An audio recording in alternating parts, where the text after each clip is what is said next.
All eyes in Boston are on the Celtics. But are the Red Sox sneakily putting together a winner?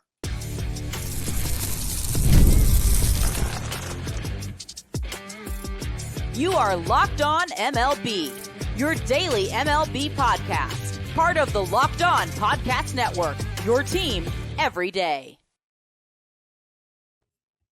Hello, baseball fans, and welcome to Locked On MLB, part of the Locked On Podcast Network, where it's your team every day. This is the daily podcast. We talk about all of Major League Baseball.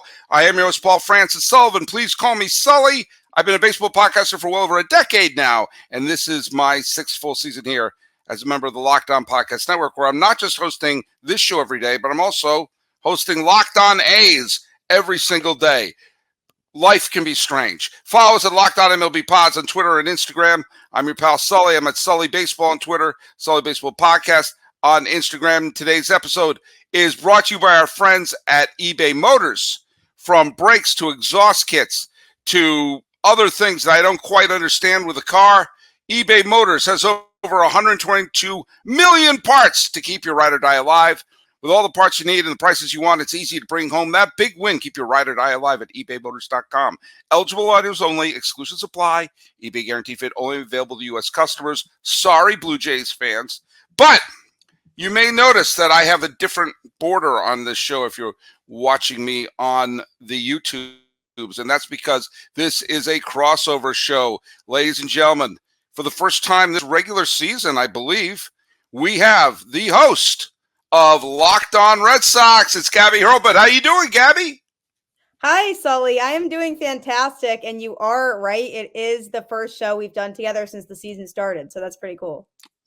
Well, there you go. And again, all Boston eyes, even tonight, are on the Celtics, as some of the other teams have done a wonderful job of opening up some doors for the Celtics and say, like, do you not want to face the Knicks? Do you not want to face the Nuggets? Do you not want to face the Thunder? Watch it be Indiana versus Minnesota in the finals, of which I ask, wait, which one is East and which one is West in that matchup? But that's neither here nor there. Before we do anything, I have a trivia question to bring up, and unfortunately it involves the Yankees, but this was from the trivia question the other day. The question was, what team that went on, what is the longest losing streak for a team that went on to eventually win the World Series? What is the longest losing streak for a team to go on to win the World Series? I got a lot of people guessing the 2000 Yankees, but they had a 7-game losing streak. The correct answer is the 1953 Yankees, who had a 9-game losing streak in the middle of their season, but it didn't really make much of a difference because they had like a 12-game lead and they wound up whittling it down to like 6 games, so they were fine. But yes, Scott Horsemeyer, who's an everyday Sully listener, got that one correct. Okay. Enough talk about the Yankees. I feel sick to my stomach right now that I even brought them up. Gabby, let's talk a little bit before we dive into the Red Sox and their kind of strange season that they're having so far. Their kind of unpredictable season they're having so far. Let's talk a little bit right now about the AL East in general. I think most people, including me, I picked the Orioles. I thought the Yankees were going to have a rough time of it coming off of a near 500 season, and then losing Garrett Cole. But the Yankees have stepped up in a way that I didn't think they were going to. And the Blue Jays, on the other hand, maybe selling. What are your thoughts right now about the state of the AL East and the other teams in the division right now? Yeah, I also picked the Orioles to win the division going into it. I still think the Orioles are going to win the division. I think they are the most complete team in the AL East right now. And the Yankees definitely have been surprising in a positive way for them this year in terms of nicely phrased, positive for them. Yes. Yeah, definitely not for me, but right. They have definitely been performing a lot better than I thought, especially from a pitching standpoint. I didn't quite trust that their pitching was going to be able to be as competitive as they have been. So I'm still expecting that to fall off a little bit. But I did pick the Orioles to win the division. I still think that'll happen. The Rays are always interesting because people always expect them to not be good, and then somehow they end up being good. So I think they're going to start to catch fire a little bit as the season goes on. I think they are actually underperforming a little bit right now for what they can do with their roster. It's the Tampa Bay Rays. They always somehow manage to find a way to make the playoffs, and I don't expect that to be anything different. So I think it's been interesting the way that things have played out in the division so far in this first couple months of the season here, but I don't think the standings will be what they are today when the season is over. Yeah, I mean, the Rays are just they're a bizarre machine. They're like a zombie film that every time you think you've knocked them off, like they got Tyler Alexander off waivers from the Tigers. They just said bye, and he nearly threw a perfect game the other day. I'm just like, of course he did. Of course he did. Yeah. You take a look right now, Zach Eflin's on the IL, Chris Davinsky's on the IL, a bunch of like pitchers with major league experience are on the IL right now. They have a bunch of injuries, and Arozarena has been bad this year, and yet they're still hovering around 500, which is scary because you would think that all of that would equal them, basically being like the White Sox at this point. And they're around 500, which means some of those players are going to get healthy. And they just always make me nervous. Yeah, me too. And that's why I'm saying I definitely think we need to keep an eye on them moving forward. I expect them to kind of make a bit of a surge. They didn't start off the way that they wanted to, for sure, but I don't really anticipate that continuing. I still think at the end of the day, the Rays are better than what their record shows right now. Right. I mean, and if you had told me that the Yankees were going to lose Garrett Cole for at least the first third of the season, I mean, next week's is Memorial Day, which is the 1/3 mark, and Aaron Judge was going to go on a horrific slump in April, I would have said, oh, they're at 500. And I mean, obviously the big thing they did was bring in Juan Soto, or as I like to call it, the revenge of Scott Boras, who everyone said, well, Scott Boras couldn't get a big client. He doesn't have it anymore. Oh, really? I'm going to have a 26-year-old MVP in his prime going to free agency. I demand all the money. And he has had a positive effect on Stanton and a couple other players. But Cortez has been pitching very well. Stroman's been a good pickup. But the biggest thing is Rodon, who was worthless last year, has been terrific. Clark Schmidt's been good. And Clay Holmes, say for yesterday's calamity, has been terrific. Their pitching has been outstanding for the Yankees. Yeah, and you look at that situation on paper and you say this could be a disaster waiting to happen. Lots of pitchers on this, roster, especially in their starting rotation, who could just crumble at any time. And I'm still waiting for that to happen. Rodon especially, I still don't trust that he'll be able to stay fully healthy and be able to be as reliable all season long as they're looking for him to be. But I'm pretty impressed by the way that they've been able to pitch as well as they have all season. However, I still don't feel like it's sustainable. And I think that their pitching is going to start to get exposed more and more as the season goes on. I just think they're on a winning tear right now and everybody's just playing well. All right, now let's get to the other one too, which is, I mean, Baltimore is obviously, we all picked them and they've been excellent. It's been so far as planned. They're only reason why they're not in first is because the Yankees have been excellent. It's not really been a reflection on them. But a few years ago when the Blue Jays lost the division series, or the wild card series, to Seattle, I remember thinking, well, Schneider, who was the interim manager at the time, said he better update his LinkedIn page because he's going to need a new job soon. And they brought him back last year, and the Blue Jays managed themselves out of the playoffs again. And I said, well, obviously they're getting a new manager now. And he's still there, and you have a team that has, players coming who should be coming in their prime. Vlad Guerrero Jr. is 25. Bo Bichette's 26. Alejandro Kirk is 25. Barrios is only 30. And you have all these players, and now they're talking, they're going to sell. They're going to be selling. And if anything makes me say, are you kidding me? If I were a Toronto fan, I'd be saying, this is what you should be making the push for a pennant. And They have to make a managerial change. If nothing else, they can't end the Vlad Guerrero Jr. era in Toronto with at least try.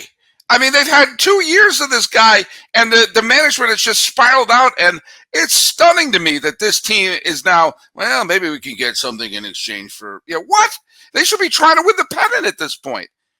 Yeah, their roster is so incredibly stacked with talent. And it's amazing to me that every single year since they've had this core that they have now, they've underachieved, because that really is what it is. Because when you have a roster with that much talent, people would expect you to make a deep playoff run. And I've been expecting it from them for a while. And now it gets to the point where it's like, what are they even doing? Because they have all this talent, and it feels like all that talent is going to waste because they are not able to perform at the level that they should be performing at. Because if you look at that team on paper, that should be one of the best teams in baseball based on the talent level and the caliber of players they have over there. So it's amazing to me even that they've been in this same situation for the last few years now, where it feels like they should be a very dangerous team and they just are not. So obviously they need to look internally and say, what's really the problem here? Because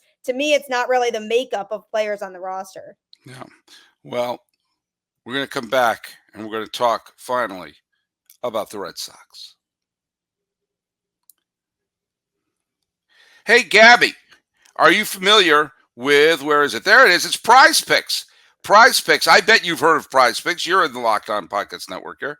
PrizePicks is America's #1 fantasy sports app with more than 3 million members. It's the easiest and most exciting way to get on the action while you watch your favorite sports and players. You just pick more than or less than or 2 or more player stats and watch the winnings roll in. One of them is going to be, let's see who they have right now. They have Joe Adell of the Angels. They have him more than 0.5 total bases, which tells you a lot about how specific some of these picks are and how potent that Angels lineup is. I'm going to say he's going to have more than half a total base. Call me crazy on that. Call me daring. But that's why we go to PrizePicks and get in on the playoff action. The Celtics are, who's left? The Pacers are, the Timberwolves are, the Mavericks are. Hey, you get on this and you get 100 times your money on PrizePicks as you and the world's best basketball players take the game to a new level during the NBA postseason. You got quick withdrawals, easy gameplay, enormous selection of players and stat types. That's what makes PrizePicks the #1 fantasy sports app. They offer weekly promotions, special offers, and the biggest moments of sports, like when the Red Sox play the Rays. PrizePicks now offers Apple Pay for quick and easy deposits for your account this basketball season. So download the app today. Use code LOCKEDONMLB for a first deposit match up to $100. Let me say that again. Download the app today and use the code LOCKEDONMLB for a first deposit match up to 100 tomatoes. It's highly encouraged for me to tell you, pick more, pick less. Do you know why? It's that easy. It's PrizePicks. Hey, where is your hub for learning all about sports and the sports stories? Make your switch to Locked On Sports Today, a free 24/7 sports streaming channel program for you every day to bring you the biggest stories. Locked On Sports Today brings you can't-miss analysis, opinions, and news, streaming 24/7 on the YouTubes and the free Amazon Fire TV channels app, part of the Locked On Podcast Network, where it's your team every day. And your team very well may be the Boston Red Sox, which is why you're seeing Gabby Hurlbut on your screen. Gabby, the Red Sox didn't make a big, massive acquisition this offseason. And with that, a lot of Red Sox fans got the pitchforks and torches and wanted to burn down Fenway Park, or maybe ask the Braves to move back to Boston. They're hovering around 500 right now. And I actually think they're better than I thought they were going to be. And they're certainly more competitive than I thought they were going to be.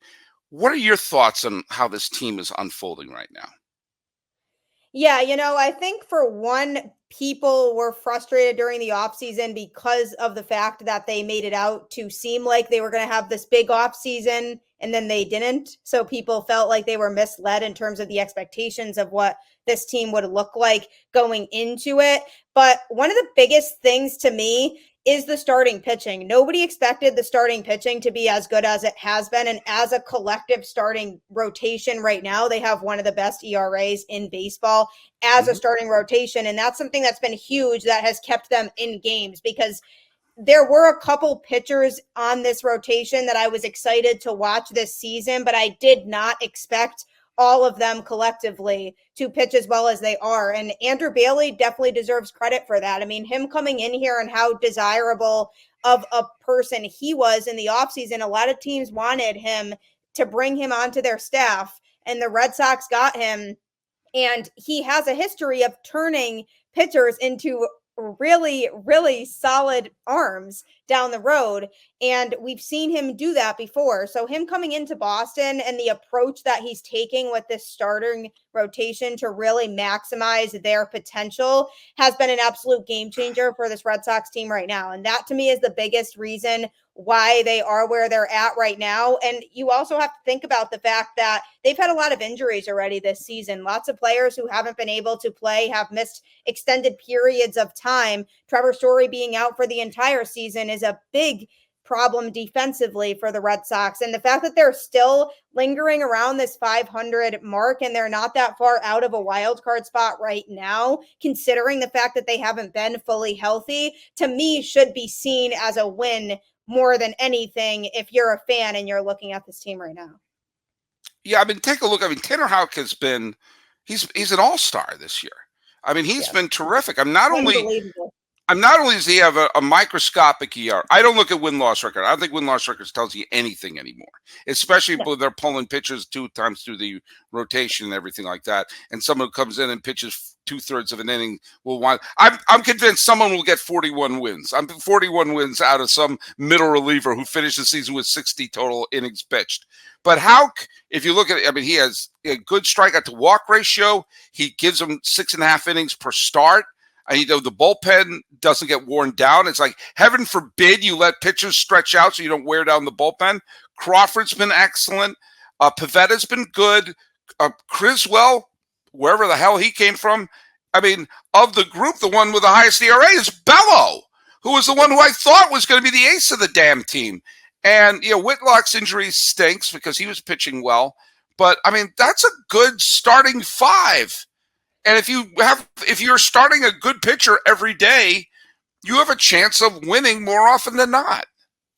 Yeah, that's the most important thing to me when it comes to distinguishing you between being a competitive team and not being one, is that you have the pitching, because the offense will come. Yes, the Red Sox offense has been very inconsistent this year, and that's something that I'd like to see change moving forward. Right. But they have the pitching to do it for sure. And with Tanner Houck, that was a big problem for him in the past, was being able to pitch deep into games. And that was something that he struggled with. And once he saw the order the third time through was when he started to fall apart. And that's really not happening anymore this year. He's increased his pitch arsenal a lot. He has a couple more pitches that he's been utilizing, and it's helped him to succeed on the mound a lot more. And Crawford, I mean, he definitely showed glimpses last year of what he can really do, but I did not expect his growth to be this big, this quickly. So that's really promising for a Red Sox rotation that going into the season had a ton of question marks. It's funny, when the season was starting, there was rumors of would Kenley Jansen be dealt. And I was all for it for this reason. I felt like, well, we're probably not going to contend this year, so why not try to get something out of your closer? And also because despite being a native New Englander with a long history of following the Red Sox, I live in Los Angeles County right now, and I've seen close up Kenley Jansen, who has piled up a lot of saves in his career. He's had a fine career. No one's saying he's not had a fine career, but holy cow, have I seen a lot of moments of Kenley Jansen walking off the field with his head down during a playoff game. And I was like, I even said on a podcast a few years ago, back when Jansen was still a Dodger, I said, Jansen gets about 35 to 40 saves a year, and somehow I've not seen any of them. It just seems like every time he's come on there, it's like, and the game is tied. Oh, the game is tied. And so I was like, yeah, he's not. The Dodgers won the World Series when they handed someone else the ball to clinch the World Series and not Jansen. But now I think having if you're going to have a decent pitching staff, look, at Jansen still isn't lights out in my opinion. He still isn't a can't miss closer. But I don't mind having someone who strikes out more than an inning a batter and isn't going to at least wither on the mound to support this good, solid young rotation. Yeah, absolutely. It definitely helps that he's a proven closer because we've seen scenarios in the past where the Red Sox have tried to experiment with the closing role and they didn't actually have a defined closer, and that completely backfired on them and didn't really work out. So where the Red Sox are right now, yes, like you said, Kenley is not the sharpest that he's ever been right now. And a lot of times it is an absolute roller coaster when he's out there pitching because you don't really know what's going to happen with that inning. But he is getting the job done more often than not. So you still have to think about the fact that he is a closer and that's what he does. And I'd rather have him out there than somebody who doesn't have the closing experience with a team that has a shot to compete this year. So at the end of the day, I am happy that he didn't get moved. I do think that situation could be reevaluated though towards the trade deadline, depending on where the Red Sox are at that point. One of the funniest things is you think about the last time the Red Sox won the World Series, their closer was basically another version of it, which was Kimbrel, who, yes, has had a long career, piled up lots of saves, but every time you notice they had to bring a starting pitcher to close out the World Series because every time Kimbrel was on the mound, you're like, oh dear God, oh dear God, oh dear God. Like I take my blood pressure during the game. And I was longing for, I'll tell you, all I was thinking for was, why can't we have Koji? Why can't we have Koji? Because Koji Uehara, whenever he came in, say for that one home run he led up to Lobaton, it's like, can't miss. Everything's okay. Don't worry about a thing. It's Koji time. You know, we were spoiled with get it done. We were spoiled in 04 with Folk, 07 with Papelbon, and anyone who trashes Papelbon, he was lights out in 07. And Koji, who was just absolutely, you couldn't get a hit off of him. And now Kimbrel is like, oh dear Lord, God, please throw a strike. And then Jansen is, oh God, please. Just what will it take for you to get the number 8 batter out? Yeah, well, I'm like, I just want this to be an easy inning, and it's it's just an easy inning 1, 2, 3. That's all I want. I want a Koji special. We come back. I want to talk a little bit about the lineup and why I actually feel good about things. Hey, let's talk a little bit about our friends from eBay Motors. Passion, drive, and patience. That's the formula for winning championships. It's also what keeps you ride or die alive. eBay Motors has everything you need to maintain your vehicle and level it up to peak performance. Superchargers, boom, roof racks, got them. Exhaust kits, what? LED headlights, and even more. Whether you're into speed, power, style, eBay Motors has you covered. With over 122 million parts for your number one ride or die, you'll always find exactly what you're looking for. eBay Guarantee Fit, your part is guaranteed to fit your ride and your ride or die every time, or your money back. Because with eBay Motors, you know what you're doing? You're burning rubber, not cash. With all the parts you need and at the prices you want, it's easy to make your car the MVP and bring home huge wins. Keep your ride or die alive at ebaymotors.com. Eligible items only. Exclusions apply. eBay Guarantee Fit only available for U.S. customers. Here's a helpful reminder that Locked On has begun the first ever national sports 24/7 streaming channel on YouTube. And now it's available on the Amazon Fire TV and the free Fire TV channel app. Locked On Sports Today is here for you 24/7, covering the top sports stories of the day with the local experts of Locked On, plus our national shows covering every league. Find Locked On Sports Today now available on the free Fire TV channel app. We're here with Gabby Hurlbut of Locked On Red Sox, and I'm your pal Sully, Locked On MLB, and let's talk a little bit about the Red Sox. Their lineup, Rafael Devers has decided to play like a monster the last couple of games. It's been fabulous. It's been absolutely fabulous. And they have, you look at the lineup, and, Duran is a young player. Abreu is a young player. We forget that Devers is not yet 28 years old at this point. He's not like he's not an old guy. No. Cedar Rafaela has some power. It is great defensively. And Connor Wong has been terrific this year. Not worth Mookie Betts, but still, still terrific. I like the fact that, and by the way, the Tyler O'Neill move has worked out really great. And Red Sox fans, I don't hear one person complain about the Chris Sale trade. We all thought Chris Sale was cooked. We all thought he was cooked, and nobody saw this comeback coming. And who knows? Maybe Sale will be hurt by the time Vaughn Grisham finally turns the corner. But I like the fact that they have a bunch of young players that you could point to, write in ink in their lineup, and go, try to do well with them in 24. And maybe when we get to the offseason next year, then you can put in a couple of big names to fill in the gaps, as opposed to trying to rebuild through free agency. What are your thoughts on that? Yeah, I think it's become pretty clear that that's the Red Sox goal, is to establish their core of young players that they want to develop here, that they want to be able to contribute in the long term.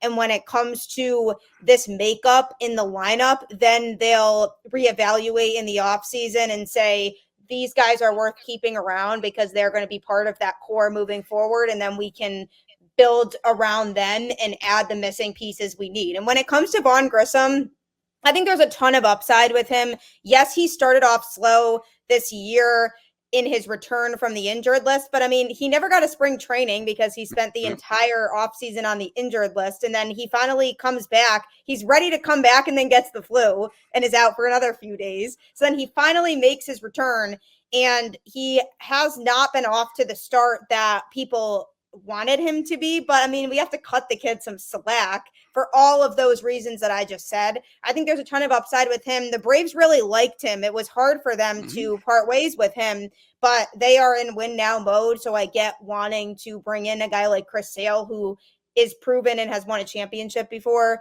with the Boston Red Sox. So for them, it made sense to make that move. Vaughn Grisham, I think, is a special talent, somebody who is going to be able to contribute. And although in this specific moment in time, we're not immediately seeing the effects of what he can do, I think he's going to be a really powerful force in this lineup beyond this season. And I think there's a ton of upside that the Red Sox saw in him. And he's going to be one of those pieces that we see the Red Sox build around. And the other thing too, is it solves the second base problem, because the Red Sox didn't really have a legitimate second baseman. And last year there was a lot of platooning going on with having a couple different guys play second base all season long. So this prevents that, because now you have your second baseman of the future who moving forward can play that position for you. So I really liked that move. I think it was time for the Red Sox to part ways with Sale regardless. And this season he's having right now, I don't really see that lasting. I think it might be a 1-year thing for him. But I'm really happy with the return the Red Sox did get. I like Grisham. I think he has a lot that he can offer. And Rafaela is interesting. He hasn't been the most productive at the plate, but defensively, he provides so much to this team that the Red Sox think that's worth keeping around, which I definitely agree with, because the Red Sox have had defensive issues over the last year or so, that now they're bringing in a guy who can play defense well, both in the infield and in the outfield. It's hard to justify not wanting to keep a guy like that on the roster. And to me, even if he doesn't perform super well offensively, that alone to me, it makes him valuable enough for me to want to keep him here, because they have other guys in the lineup who can hit and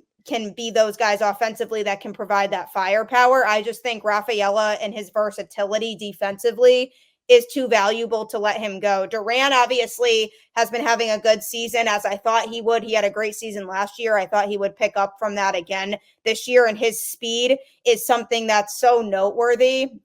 because he's constantly stretching singles into doubles or Yes. making his way around the bases quicker than a lot of other hitters. So to opposing pitchers, it's their worst nightmare letting him on base, because a lot of the time the chances are that he's going to score just because of his speed alone. So that's something I really like that Duran provides to this lineup. And Connor Wong, nobody expected him to be as good as he's been this year offensively. That's for sure. I really like his arm. He is a good defensive catcher, but he's bringing the offense this year. I'm wondering if he's going to be able to maintain that. That's something I'm looking for the rest of the season, but he's been providing some offense for a team that offensively has been very up and down this year. And Devers, I mean, we knew he was going to have a good season, but hopefully he continues on this tear, because if anything, that's just been super fun to watch. Yeah, and by the way, back on Duran for just a second, having that speed and having that unpredictability, I mean, it reminded me when the Royals won the World Series in 2015 with all that team speed. One of the things you saw is it put teams back on their heels, and you saw teams make mistakes, especially the Mets, who were a fine team, got to the World Series. I thought they were going to win it. But the speed sometimes gets people on edge, gets your defense a little bit out of sync, especially if, like, should I be covering second or should I be not? You know, it's not always about the stolen bases. It's about sort of the domino effect that has on everything. Last question for you, Gabby. What would be success for this year for the Red Sox? Honestly, I think success to me would be getting into the playoffs, not even making a long playoff run, just making it there. Because if they make it there, that already has far surpassed expectations that people had for this team this season. And that to me would indicate that this path they're heading on has promise, and that this core that they've started to put together has promise, and they have some talented players in the farm system that are lingering, that are going to be coming up likely in the next couple of years too, that can also add to what the Red Sox are doing. So to me, if they squeak into the playoffs in a wild card spot, that to me would be enough to say the Red Sox did more than people thought they would do this year. And it would get me very excited for the future of what the Boston Red Sox are trying to do. And it would hopefully change the mindset of some of the fans moving forward in terms of a direction that they're trying to go in after this season. Mine is even less than yours. I want them to just be still in contention in September. I want meaningful games in September.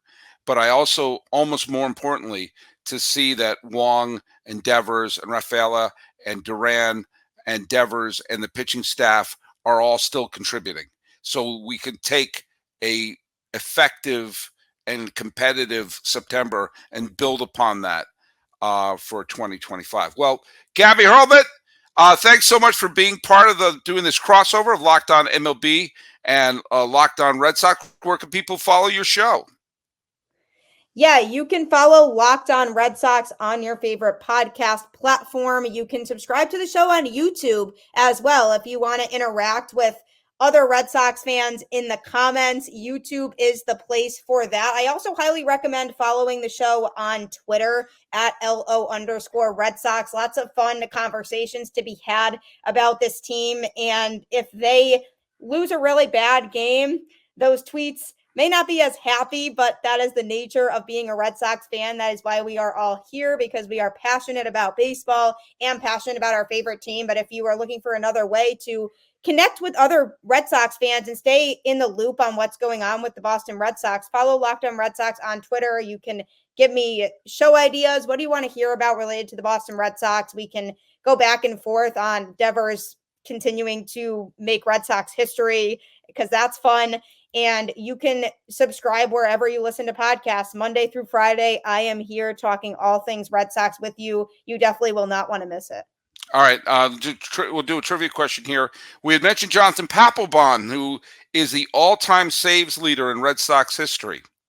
What was the name of the pitcher that Jonathan Papelbon passed to get the all-time saves record? And that pitcher still holds the record for most appearances by a Red Sox pitcher. That's your trivia question. What Red Sox pitcher has the most appearances as a pitcher and at one time held their all-time save mark? Follow us at Locked On MLB Pods on Twitter or whatever it's called now, and on Instagram. I'm your pal Sully. I'm at Sully Baseball on Twitter, Sully Baseball Podcast on Instagram. Talking positively about the Red Sox. Hey, how about that? With Gabby Hurlbut, this has been Locked On MLB. I am your host, Paul Francis Sullivan. Please call me Sully.